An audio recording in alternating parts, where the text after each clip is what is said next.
So hi everyone, thanks very much for attending the webinar. I've got a list of attendees in front of me, so nice to see some familiar faces, or at least familiar names, to join us on the call. I guess let me see if I can navigate. There we go. So what we looked at on in Elenium in terms of how we help restart aviation was what's really preventing passengers from traveling, and what's keeping the numbers down and the demand low. And I guess from all of our own personal experience, we don't want to get on a flight if we have to quarantine for 10 or 14 days, or we don't want to travel if we don't know what the situation will be when we arrive, or what restrictions might be there when we return. And you can see a lot of governments being lobbied by the aviation industry to implement some sort of testing or screening within the airport. So clearly, there's a big push in that area, and that's something that will give passengers, and I think governments themselves, a high degree of confidence in increasing the number of passengers who will restart to travel.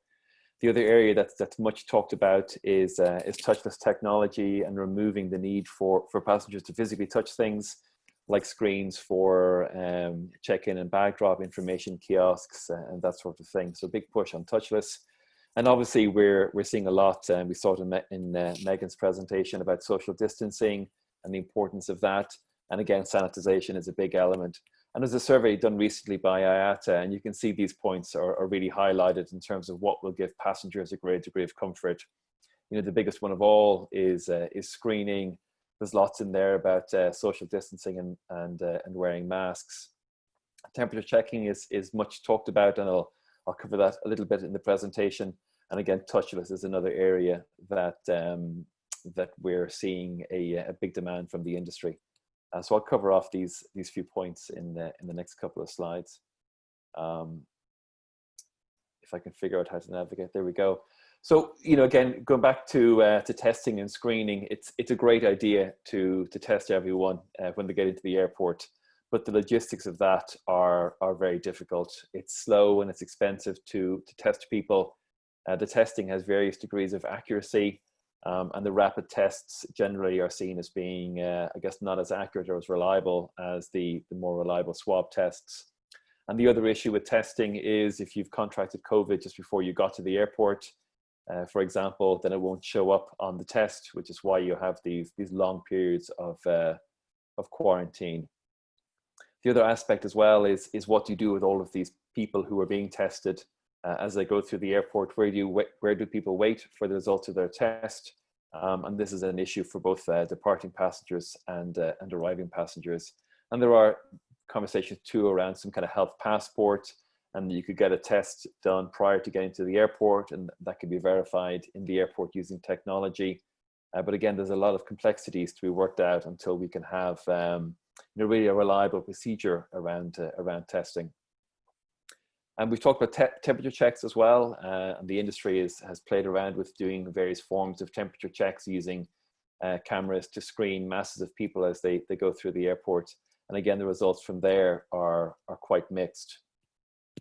So looking at the capabilities that we have in Elenium, but also the capabilities that exist in the industry, we've kind of put together some scenarios in terms of how could we maybe take more of a layered approach to adopting screening and testing in the airport. And this is similar to how we do security screening today. You may recall after 9/11, there's been a huge push in safety and security screening at airports. And you very much take a layered approach. You do a light touch on all the passengers, and then on passengers that are identified as being high risk, then you do an additional layer of screening.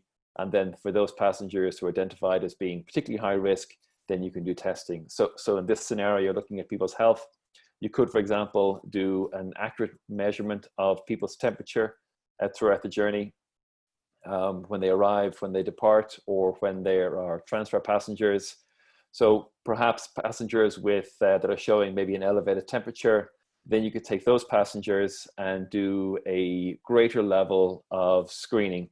So for example, using technology, you can accurately measure the temperature, but also look at their heart rate and respiratory rate. And using these vital signs, it gives you a really high level of indication if someone could have COVID-19. And then additionally, with these particular passengers, you could ask questions about where they've been, have they had a COVID vaccine, and you can ask questions about symptoms such as a dry cough or a loss of taste. You can also apply that level of screening perhaps from passengers who come from particular hotspots, maybe red or amber countries, for example, and you don't necessarily need to apply this screening for arrivals from green countries. And then using that layer of screening, you can then identify which passengers do you want to actually test. So rather than testing everyone, you narrow down the list of the people who are highest risk. And then looking at those high risk passengers, you can then use your valuable screening resources and your testing resources to test those passengers.